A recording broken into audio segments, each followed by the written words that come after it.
In January 1994, a university professor from Belgrade went to the bank to withdraw the equivalent of 1 month's salary.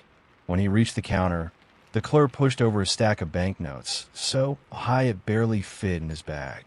The face value was enormous, millions and millions of dinars. But all that money could not buy even 10 kilos of flour. It was not a mistake. It was not an isolated fraud. It was the system functioning exactly as it had been built to function, draining the wealth of those who worked and transferring it to those who controlled the printing press. To understand how Yugoslavia reached that point, it is necessary to go back a few years. In the early 1990s, the country was a reasonably stable middle-class nation. There was formal employment, predictable wages, privately owned apartments, and a considerable portion of the population kept their savings in dollars, part in the state bank, part at home, in envelopes hidden behind furniture or inside books.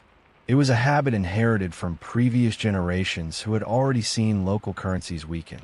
Those physical dollars, kept far from the official financial system, would later become the line between surviving and sinking. What triggered everything was not a single decision. It was a combination of factors feeding into one another. The political disintegration of the Yugoslav Federation, simultaneous wars in several republics, international economic sanctions that cut the country off from global trade, and a government that, without enough revenue to finance the conflicts, adopted the most destructive solution possible, simply ordering more money to be printed. Much more, without backing, without limits, without any anchor in the reality of the economy. At first, inflation seemed manageable. Prices were rising, but people adjusted. They bought a little faster, stocked up when they could, complained among themselves. It was uncomfortable, but nothing that seemed irreversible. No one yet knew that discomfort was only the first step of a staircase, descending into a place where the concept of price would completely lose its meaning. What few people realized at that moment was that the government had already made a silent decision that would change everything. A decision that would only become clear to the population months later, when it would already be too late to react. Bank deposits in dollars, those savings entire families had built over decades, were being used by the state as reserves to finance expenses that the local currency could no longer cover. The money people believed was being safely kept within the system was, in practice, ceasing to belong to them. If you are enjoying this content, subscribe to the channel and leave a like, and tell us in the comments which city or country you are watching this from. It makes a difference to know where those who follow along are coming from. Inflation did not explode all at once. It ate away at the edges first. In 1992, prices were rising every month.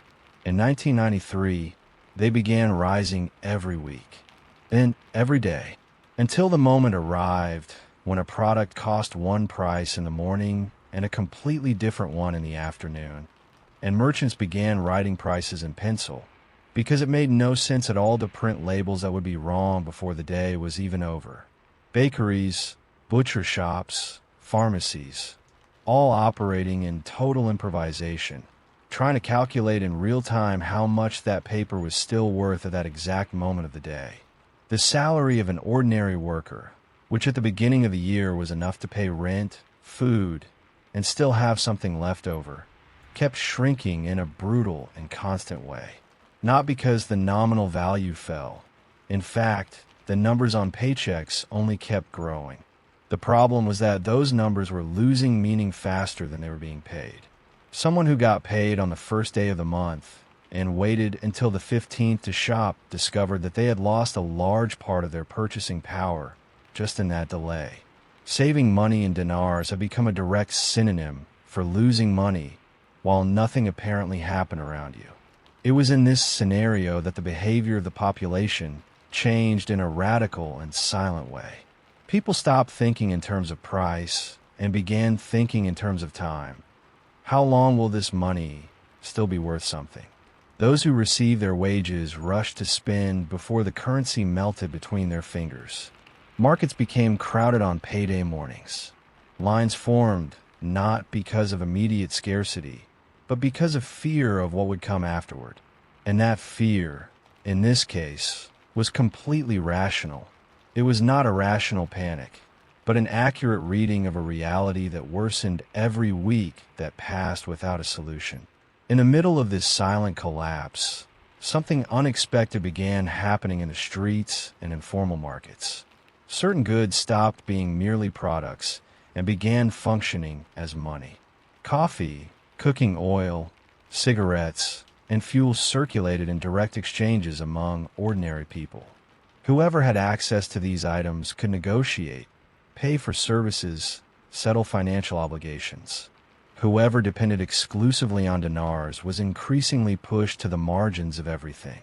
The official economy had not disappeared. It had simply been replaced by another one, built underneath it, invisible to the state, but perfectly functional for those who needed to survive day to day. Debts contracted and local currency became, in practice, involuntary gifts from the creditor to the debtor. Those who had taken loans in dinars to buy property or equipment saw that debt evaporate within a matter of months. What had once represented years of work to repay became trivial in the face of inflation speed. On the other hand, those who had lent money or kept their savings in dinars watched their wealth disappear without anyone having stolen absolutely anything. It was an invisible, silent transfer of wealth, completely legal and absolutely devastating for whoever was on the wrong side of the equation. Public supply systems began failing in successive layers. First, centralized heating in residential buildings disappeared. The system stopped working because the government could no longer pay for the inputs needed to keep it running. Then came the blackouts, not because of a lack of physical infrastructure, but because the entire chain of payments had completely broken down. Power plants were not being paid, suppliers cut deliveries, and the result appeared as hours without electricity in apartments where families tried to cook with what they had, by candlelight, in the intense cold of the Balkan winter. Those who had relatives in the countryside, in rural areas where there was still self-produced food, began to cultivate those relationships with an intensity that went far beyond ordinary family affection. Visits to the countryside became carefully planned supply expeditions. Potatoes, beans, eggs, and meat were exchanged for goods the countryside could not produce on its own. The survival network was neither the market nor the state. It was the extended family, the human ties built over years that now carried concrete and absolutely immediate economic value for everyone. By the end of 1993, Yugoslavia had entered territory economists call hyperinflation, but that technical term does not capture what it meant in practice for those living inside it. The monthly inflation rate had surpassed 100%, then 500, then thousands. By October of that year, prices were doubling every few days. By December, they were doubling every 16 hours. The dinar had become a complete abstraction, a number printed on paper that no longer corresponded to anything tangible in the real world around it. The government kept printing, not because it believed it would work, but because any alternative had ceased to exist within the logic under which it operated. International sanctions blocked essential imports. The wars consumed resources the country simply did not have. And the only tool left was the printing press, used with such intensity that it turned the national currency into valued confetti. 1 million dinar banknotes became common, then 100 million, then 1 billion. Each new note was born already devalued, because the very act of printing had accelerated the collapse it was meant to solve.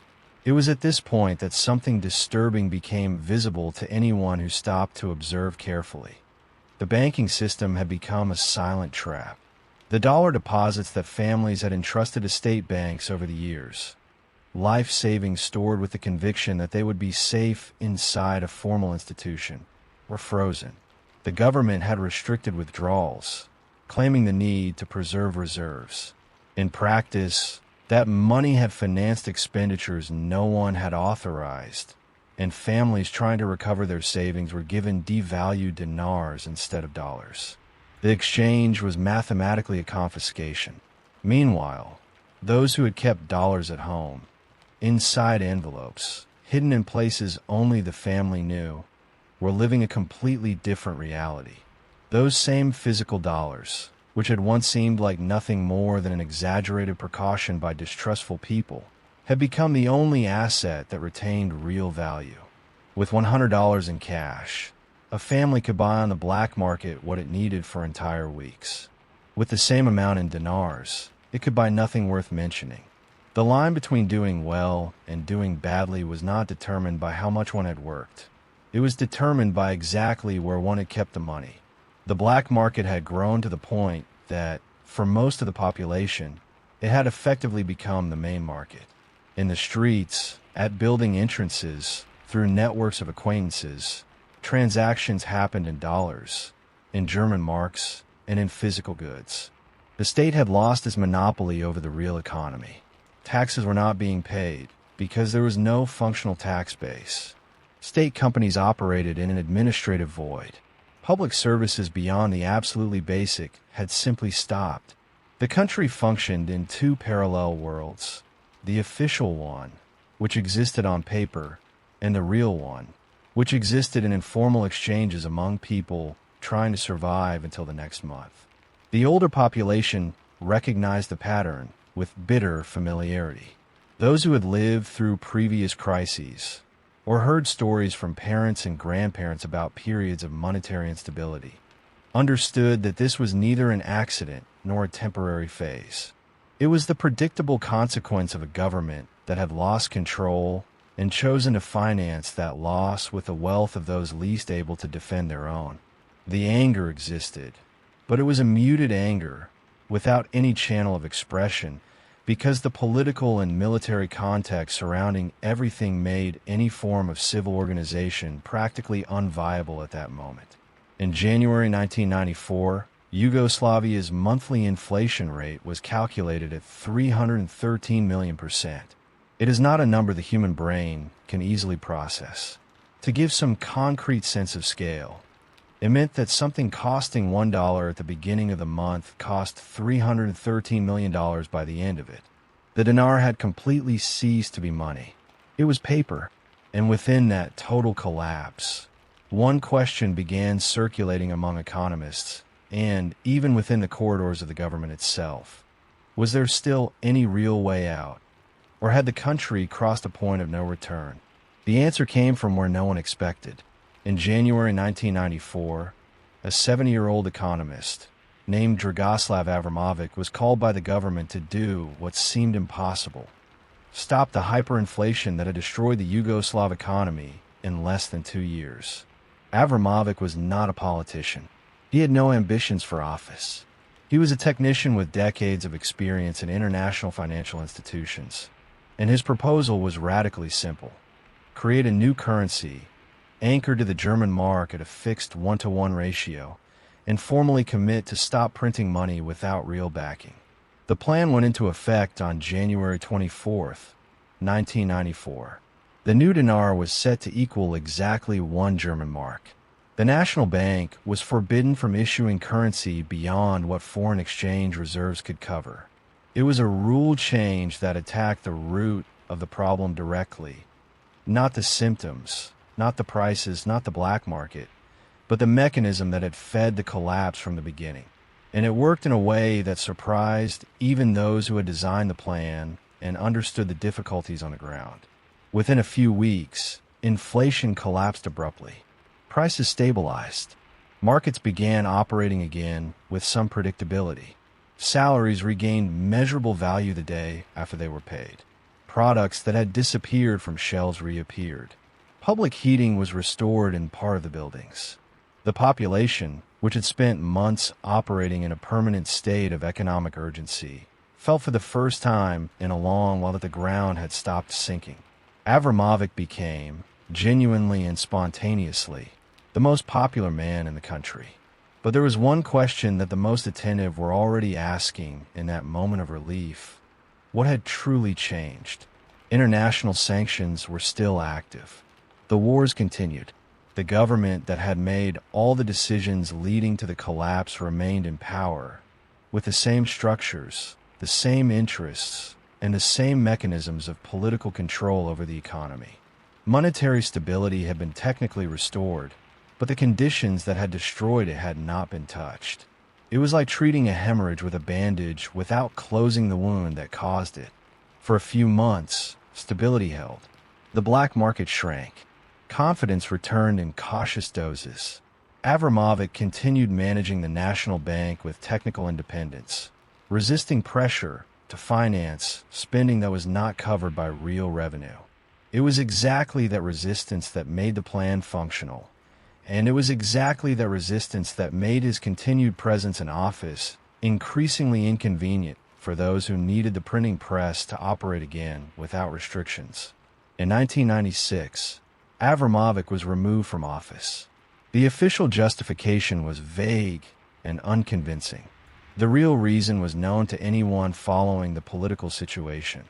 He had refused to subordinate monetary policy to the interests of the government. Without him, the commitment to the currency anchor was progressively abandoned. Money issuance returned. Inflation returned. The cycle that had destroyed the economy between 1992 and 1994 repeated itself, in a less extreme version, but equally revealing about the structural nature of the problem. The crisis had not been solved. It had been paused by one man whom the system soon expelled. What the Yugoslav experience exposed, more clearly than any economics manual could explain, was a truth previous generations already knew, and that the generations who lived through that period passed directly onward. Real financial security never depends exclusively on institutions. Banks can freeze deposits. Governments can devalue currencies. Rules can change overnight without warning and without compensation. The only wealth that remained intact throughout the collapse was what lay beyond the reach of the system, in real assets, in physical foreign currency, in relationships of trust built outside formal structures. It was not cynicism. It was the most expensive lesson an entire generation had paid to learn. If you made it this far, leave a like, subscribe to the channel, and tell us in the comments which city or country you are watching from. It makes a difference to know where the people following this content are coming from.